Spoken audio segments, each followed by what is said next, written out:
Welcome back to Nonfiction for Life.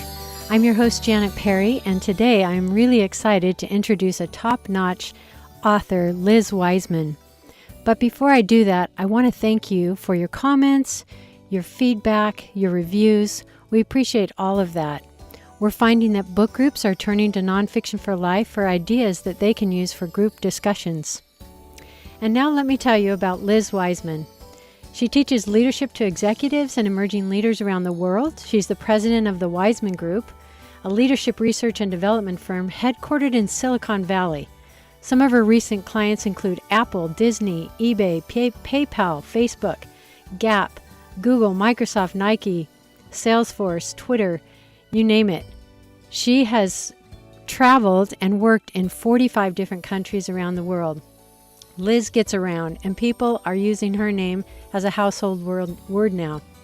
She's been listed on the Thinkers 50 ranking and named as one of the top 10 leadership thinkers in the world. She's been the recipient of the 2016 ATD Champion of Talent Award. She's the author of 3 best-selling books. You may have heard of Rookie Smarts or The Multiplier Effect. Today, we'll be talking about her other best-selling book that she's revised and updated. That in a minute. Let me tell you a little bit more about Liz. She was a former executive at Oracle Corporation. She worked over the course of 17 years as the vice president of Oracle University and as the global leader for human resource development. During her tenure there, she led several major global initiatives. Before starting her work at Oracle, Liz received a bachelor's degree in business management and a master's of organizational behavior from Brigham Young University. She lives in Menlo Park, California with her husband and 4 children who share her overactive curiosity and sense of adventure. She's a frequent guest lecturer at BYU and Stanford University, and she writes for Harvard Business Review and Fortune magazine. Her work has appeared in the Wall Street Journal, Fast Company, Entrepreneur Inc., and Time magazines. And now on to her latest book, Multipliers: How the Best Leaders Make Everyone Smarter. She first published Multipliers in 2010. She has since revised and updated it and republished it again this year in 2017. We are really honored to hear from Liz today and learn about what the best leaders do to make everyone smarter. Thank you for joining us today, Liz. It's an honor to have you. Well, it's fun to talk with you, Janet. Let's just dive right into your book. You say that the book began with a simple observation. You thought, there's more intelligence inside our organizations than we're using. When and where did you first make that observation? Well, I think it came from my own work experience. I think most of my research has come out of things I've noticed first by being a manager and a leader and then putting on my researcher hat. And, I think I was thrown into management at a really young age. And I think a lot of my leadership research and insights have come from the fact that I really did not know what I was doing. And so I had to be, eyes open and really watching what was happening with people around me. And I just saw so many leaders who had these smart, capable people on their team but just weren't using this intelligence. And of course, those are the leaders I came to call diminishers because they tend to, suck life and intelligence out of the people around them. And I noticed other leaders who seem to see it and use it and grow capability and intelligence better than others. And so I think that's where that first observation came from, was just my own experience managing and really watching my peer group as well as, my own mistakes. It sounds like you let this idea percolate for a number of years. Did you have a hunch of what you were looking for, or did it take the research to unlock the secrets to multipliers and what they are and what they look like?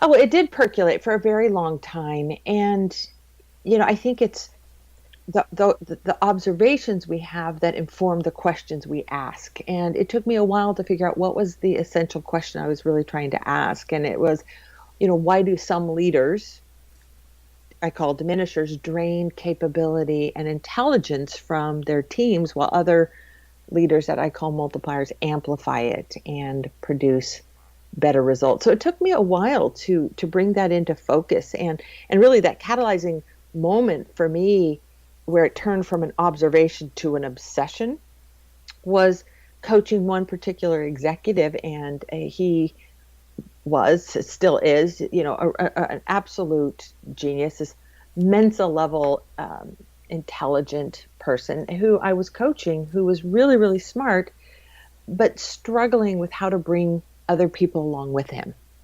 There was a gap between him and the rest of his team in terms of stepping up and contribution. And as we were exploring this idea, I was trying to explain to him just this observation I had. I said, it's like some leaders seem to have this kind of contagious, infectious intelligence about them, that other people sort of catch the intelligence and are swept up into it rather than pushed away from it. And we were talking about how some people are swept up in the intelligence of a leaders while other people are pushed away from it. And as we were talking about this, he said, they're like amplifiers to intelligence of others. And it was in that moment that two things happened. One is I went from this idea of leader as amplifier to leader as multiplier to the intelligence and talent of their team. But the other thing that happened for me was I went from kind of casual observation and just a little bit of a rant as I was working with this executive I was coaching to a place where I needed to find answers to this question. And I went out looking for answers, trying to find, who had written about something that for me seemed like a pretty obvious dynamic. And I was surprised to see nothing had been written about it. No one had studied this. And that's when the obsession kicked in, really to find an answer to this question. Why do some leaders grow capabilities while other leaders seem to shut it down or cause people to stagnate? You actually start and end your book with the same quote from Bono. He says, "It's been said that after meeting with the great British Prime Minister William Ewart Gladstone, you left feeling he was the smartest person in the world. But after meeting with his rival Benjamin Disraeli, you left thinking you were the smartest person in the world." I think this is a really great quote for you to use as a springboard to describe the difference between multipliers and diminishers. Yeah. It's funny. Bono had quoted this when he was trying to describe George Clooney, and he was asked, it was actually by Time magazine, to describe the essence of Clooney as an actor and an activist. And he compared him to this way, saying, like, around Clooney, you feel smart and talented. Like, he has a way of bringing out the best in other people. One of Clooney's co-stars said that working with him, he almost like dares you to be great. Like, he kind of conjures great performance from his fellow actors. And I do think this captures this fundamental difference. And I think it comes down to this is, are you a leader who is operating like a genius? Or are you a leader who's acting like the genius maker? And the difference is such a fundamental different worldview on how you lead. Like, is your job as a leader to have the answers, to tell people what to do, to get it done? Or is your job as a leader to ask big questions, to offer difficult challenges that invite people to step in, to frame the debate rather than win the debate? And I think it captures some of the essence of these multiplier versus diminisher leaders. But the good news is, if you lead like a multiplier, whether it's at work or home, in our communities, in our church settings, whatever it might be, to play the role of genius maker, you don't have to forsake your own intelligence and capability. It's about using your intellect in a way that provokes intelligence in people around you. It's how you use your intelligence. Let's talk about that idea of intelligence. You and your research team had to come to an agreement on just what intelligence is. Maybe you can tell us a little bit about the definition you used. Well, the definition that was used in the research came from a a conference of 52 researchers in probably neuroscience, neuropsychology, a number of things, and they agreed that intelligence was the ability to reason, to plan, to solve problems, think abstractly, and to comprehend complex ideas, learn quickly, and learn from experience. So it's a very much an applied definition of intelligence. It's how we think and reason and make smart decisions, and how we adapt to our environment, which is maybe the ultimate definition of intelligence, and one that's really important now. Is can we learn faster than the environment around us seems to be changing, which, as our world spins really fast, I find harder and harder to do. That is really true. The world is moving very quickly. Multipliers and diminishers operate under different assumptions. They see the world from different vantage points. Maybe you can describe what those vantage points are.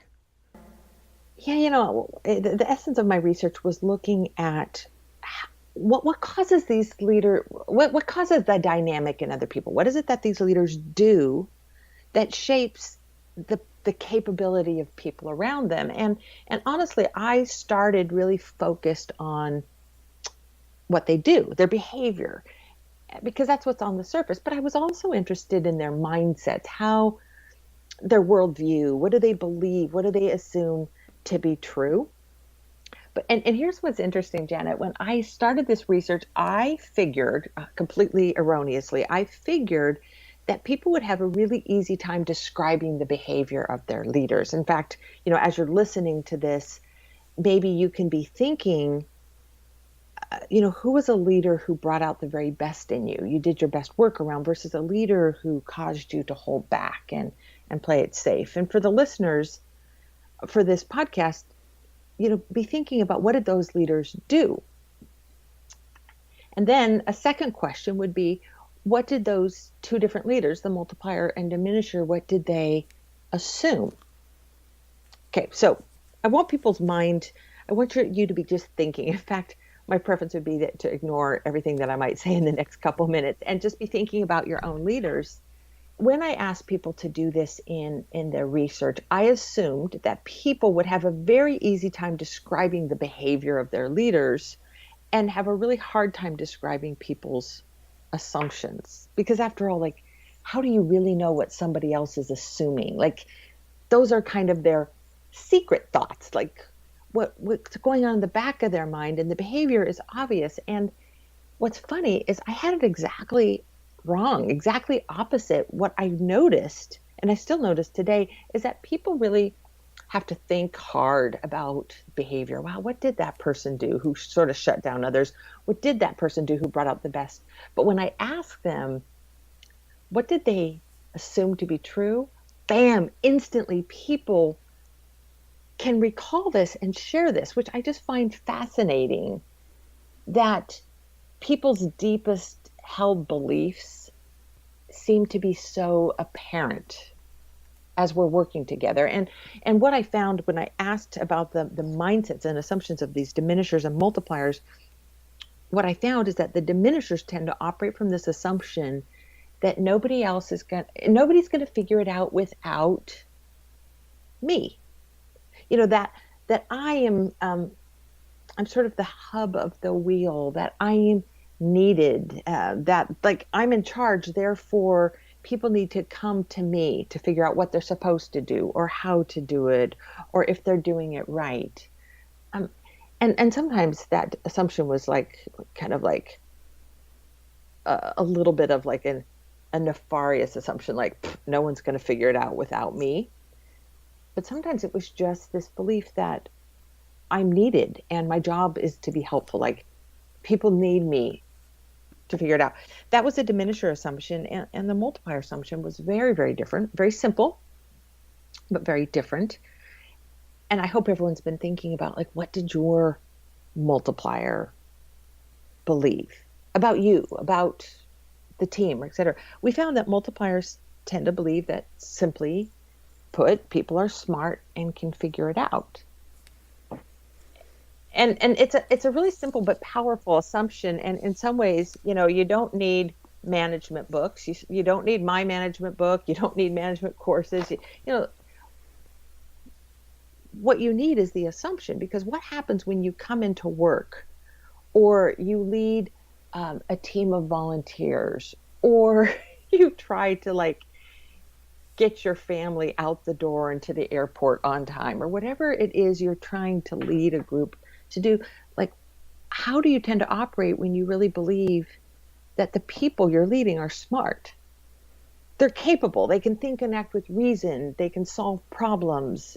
They can adjust and adapt. When you really believe that, they're smart and they're going to figure it out. What do you do? And what do you not do? And the not do is really key to this multiplier effect. I suppose that's where the term multiplier came from. When multipliers assumed that their people were smart and could figure it out, they could get twice as much work done, which is astounding. Even if they could leverage the intelligence and skills of their people to get 50% more work done, that would be amazing. But you found that it's a 2 times difference. It's a 2x difference between what multipliers get and diminishers get from people. Now, I want to be clear. I cannot claim that people who lead like multipliers get twice as much work done. That and because it's not quite what I studied and noted. They get twice the level of intellect and capability from other people. They get twice the brain power. And it's not that they create superhumans. It's that diminishers sort of dumb people down. These diminishing leaders cause other people to hold back, play it safe, cower. And we find that on average, they get less than half of people's capability. 48% is what I found in the research. And that's done blind and sort of with very conservative qualifiers. And the way I averaged all of that data. And multipliers simply get all of people's capabilities. So it's not that they create superhumans. They just use human intellect and talent at its fullest. But kind of wonderfully, not only do they use people at their fullest, they grow capability in other people. People reported not only did they get 100% of my intellect, I got smarter and more capable while I was working for this person. Those numbers alone are pretty strong incentive to find out what makes a multiplier. You give speeches and provide intensive training workshops all over the world, working to pull back the curtain on what makes a multiplier. And you've managed to distill your findings down to what you call the 5 disciplines of multipliers. And each of these is contrasted with a diminisher title. For example, empire builder versus the talent magnet. Because our time is limited, we may not get to all 5, but let's start with this one, the talent magnet. And maybe the best way for you to paint a picture of a talent magnet is by sharing your story of Meg Whitman and Mitt Romney. I'm fairly politically independent, but I got this invitation to attend a fundraiser at Meg Whitman's home. And this was when Mitt Romney was running for the GOP nomination for president. And I said, I'm going to go to that. And, my husband was a little surprised. The researcher in me was not going to miss an opportunity to hear from Meg Whitman and Mitt Romney on the same night. Wow, 2 great leaders in one stone. And so, Meg Whitman, she gets up and she's introducing Mitt Romney, who's running for GOP candidate for the presidential election. And she describes being new to Bain and Company. She's just graduated from Harvard Business School, and she gets into Bain, and she starts hearing word on the street, and everyone's saying, make sure you get on Mitt's team. And she's like, kind of, who's this Mitt guy? She's like, oh no, you want to go work for Mitt. And somebody told her, if you're smart, you'll go work for Mitt Romney. And later she came to find out, she wiggled her way, because she is smart, she wiggled her way onto Mitt Romney's team. And what people shared with her and what she experienced is they said, yeah, Mitt has this way of getting the job done but growing people around them. And she said, as she introduced him, everyone knew that people were successful around him, and that he grew people. Everyone grew around Mitt.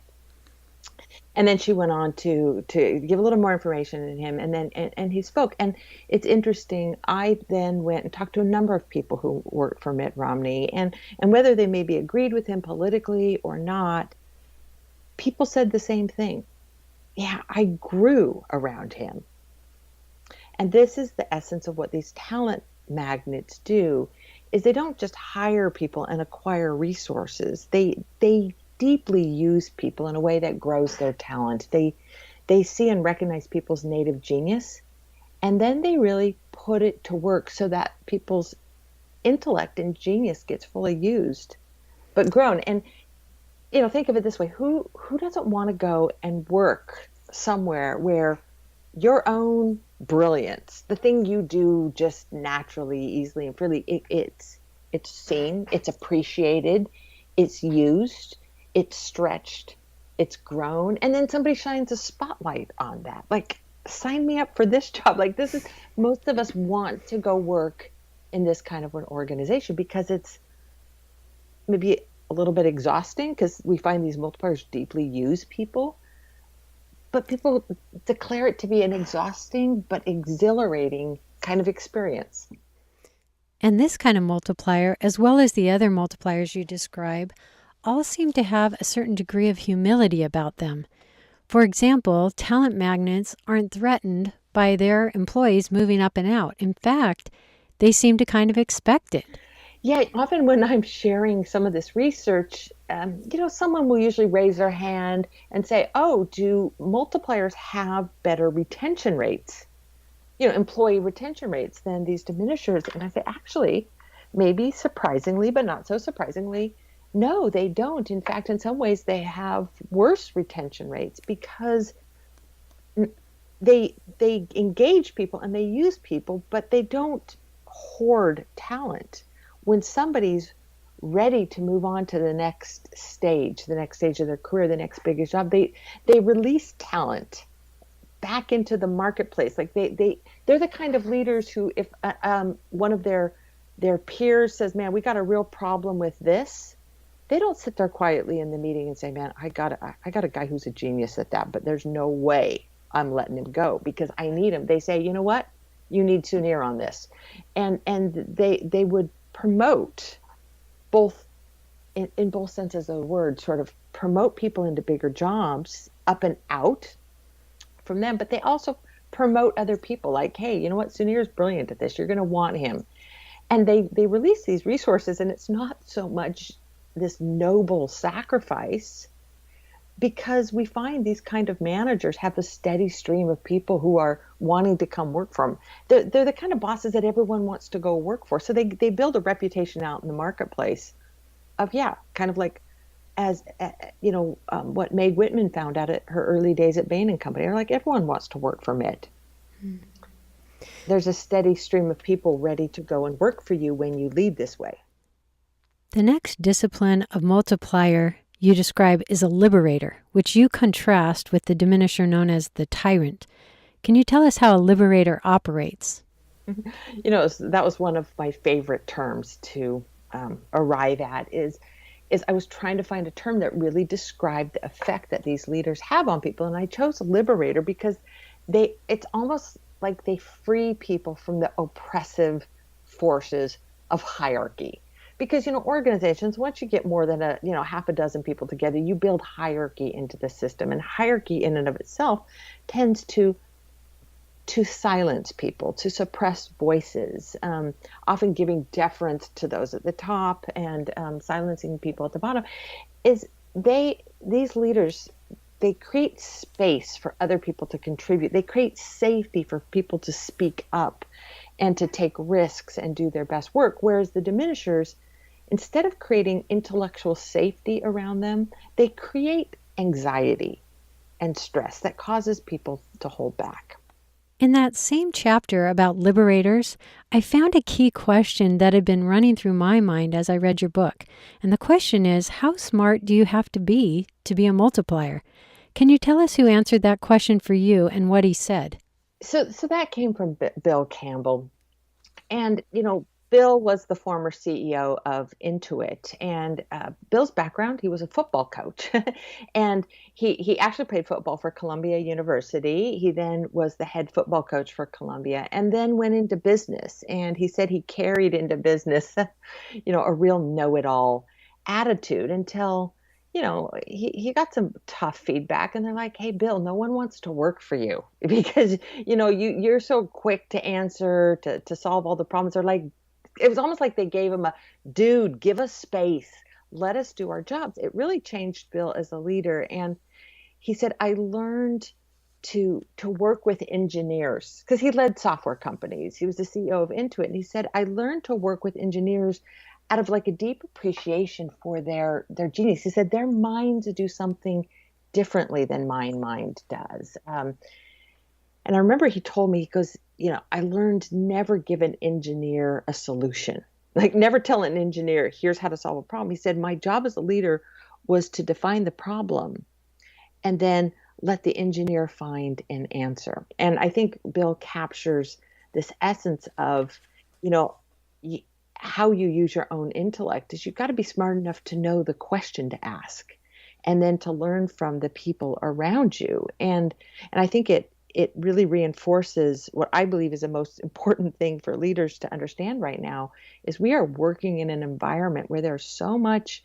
change swirling around us that technology has fueled our business cycles to spin so fast that we often don't even face the same problem twice. And it's not what you know that matters right now. It's how fast you can learn. And it's how fast and deeply you can tap into what the people around you know. That, I think, is the essential job of the leader. That idea of learning and knowledge is a great segue to our next combination. It's the know-it-all versus the challenger. And most of us have brushed up against a know-it-all. But the challenger has interesting ways of helping people learn. And one of the ways you describe in the book is taking people on a bus trip. And I suppose that can be an actual bus trip or perhaps a figurative or virtual bus trip. Tell us how this approach can help multiply intelligence. Yeah. So when it comes to setting direction, diminishers tend to give directions. They tell people what to do. They operate as know-it-alls, whereas the multiplier is a challenger. They ask big questions and let other people find answers. They invite people to do things they've never done before. And it's really an extension of what Bill Campbell said. He said, never give an engineer a solution, give them the problem and then let them find the solution. So back to this proverbial bus trip, rather than telling someone what to do, maybe the thing you do is you take them on a, quote, a bus trip for them to figure it out. I remember Noel Tishy, a professor at the Ross Business School at the University of Michigan, described, an executive, I think this was at GE, who's taking over a failing home appliance business. And rather than come in and find the answers and figure out what to do, he puts his team on a bus and drives them down to a big home appliance show and says, walk around, learn, notice, and then let's come back and together figure out what we need to do to revitalize our business. He's taking them to a place where they can get information and they can see needs and problems that need to be fixed. I think of another leader, Irene Fisher at the Benyon Center at the University of Utah, who ran this community service organization that was there to help students provide volunteer work into the community. And she looks at this and sees that people are doing sort of safe, tepid kind of acts of service. Like she's appreciating the work of these students, but she has a sense that they can do more. And if it were me, I probably would have pulled the students together and given like some rousing speech or plea or like, woo, we can do more. And she doesn't do this at all. She puts them in vans and takes them down into downtown Salt Lake City. And I was just in Salt Lake City yesterday for a client, and I'm walking around downtown and it was cold. I was coming from California. It was really cold. She takes them down in the winter to explore what that inner city life is like for those without homes and single parents trying to make ends meet, and into some of these community centers where they can really see the real needs. And suddenly their aspirations are bigger than just, hey, let's make a few like baby blankets or pack some hygiene kits. They aware now of the needs and seeing it firsthand. They don't need to be told what to do by a leader. They can now start to figure out what needs to be done themselves, and they really step up and they contribute in much bigger ways. That is the proverbial bus trip. I wish we had time to talk about all the kinds of multiplier disciplines that you've identified. I do think it's important for us to take time to talk about the accidental diminisher. Most leaders have really good intentions to do well by their people, using their strengths to lead. Yet almost every leader can find some traits or strengths that make him unwittingly an accidental diminisher. So would you just take a few minutes to describe what an accidental diminisher might look like and how we can either avoid or overcome the tendency to become one? There were several big surprises in my research. The first was this 2x difference. It was so pronounced. The second, a big surprise for me, was how few people understood their diminishing effect. How few people understood that they were diminishers to others. And then I think the third big surprise for me was really coming to realize that most of the diminishing that is happening in our companies, our nonprofits, our schools, our homes even, most of that is not coming from tyrannical, narcissistic, maniacal kinds of bullies. It's coming from the accidental diminisher, meaning the really well-intended leader who wants to be a good leader, who values her people, who trusts the people that he leads, but yet, despite having the very best of intentions and following a lot of popular management practices, are finding themselves shutting down people around them. And we find that even when your intentions are good, that accidental diminisher can have as diminishing of an effect. And so, I see a few of the ways that this happens, like leaders who are so creative that they operate in idea guy mode, and they think that their ideas are stimulating other people's ideas. Like, hey, let me toss out a few ideas to get the group going. But people end up chasing that leader's ideas and not really coming up with any of their own. Or the energetic, charismatic leader who thinks she's kind of whipping up her team and motivating the team, but is actually kind of killing people with all their energy. These are leaders people avoid. Or the rescuer that doesn't like to see people struggle or make mistakes or fail. And it's a kind of leader who steps in too early or too often, and people don't grow around these leaders.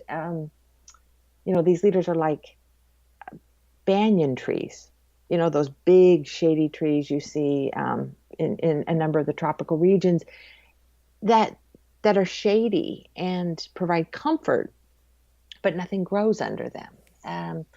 Or leaders who are maybe overly optimistic, or maybe have some perfectionist tendencies, and all of these things they are doing thinking they are helping, we find actually can do more damage than good.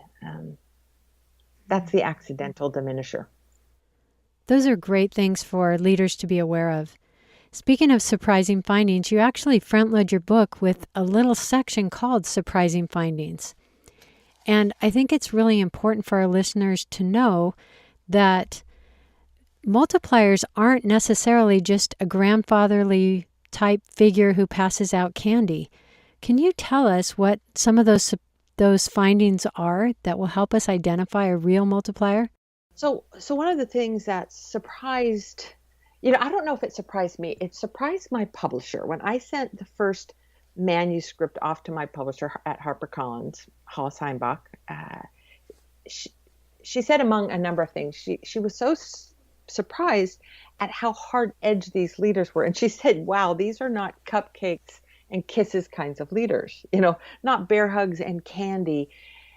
That they're leaders who, yeah, sure, are empowering and trusting and supportive, but that's a table stake. That's just what they do to create safety and trust, a great environment to work in. But the multiplier effect really comes from what they do after that. With that safety, they then create stretch. And they're leaders that have a hard edge. They have high expectations. They challenge people. They hold people accountable.